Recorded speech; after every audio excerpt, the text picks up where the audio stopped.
Sambou, on voit aussi fii championnat bi à chaque fois quand une équipe mène da def tout di rey temps en tant que mun naa ne un doyen dans le football local noo gisee les réactions yooyu ci football local bi. Ça fait des années déjà que je déteste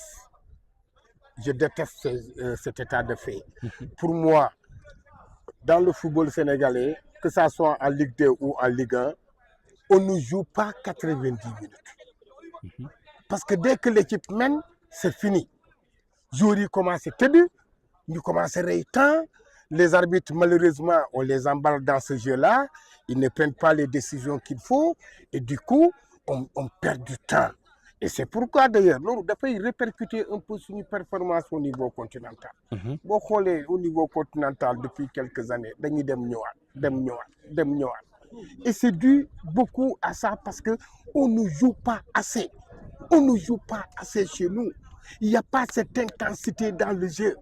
Amul yenn fighting pour permettre justement aux joueurs de rehausser leur niveau de jeu. Et je pense que loolu c'est des choses qu'il faut bannir dans notre football. Il faut que les entraîneurs aussi ñi xelal boy yi ñi jouer. Il faut que les gens jouent au foot. Ouais. Il ne faut pas qu'on tue le temps pour absolument rien du tout. Et je pense, non, c'est pas bien. Mais c'est surtout quand vous êtes à l'extérieur. Quand une équipe vient à l'extérieur et qu'elle mène, mais c'est fini, elle commence à tuer le temps. Ouais. Elle commence à tuer le temps, day rey match bi ba mu jeex tak. Pourtant gis naa benn grand si kaw sànq bu doon ne fii je pense que pas mal de personnes ou bien pas mal de dirigeants n'ont pas l'éducation sportive parce que nee nañu rey-temps mooy avant tout d'abord conserver la balle maanaam rey-temps du seulement tëdd mais pourquoi pas téye balle bi. Mais non, tu peux tuer le temps en conservant le ballon.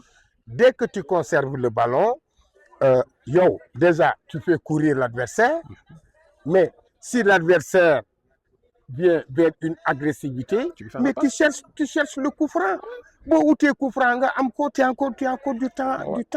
Donc, mais tëdd bi lay bañ. Il faut que ñu éduquer boy yi que rey temps il suffit nga téye bal bi di ko jouer di def ay passe loolu mooy tax nga téye nga rey temps.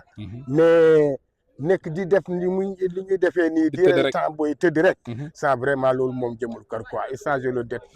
Moi personnellement je le déteste. Ok, merci beaucoup grand. Allez, merci.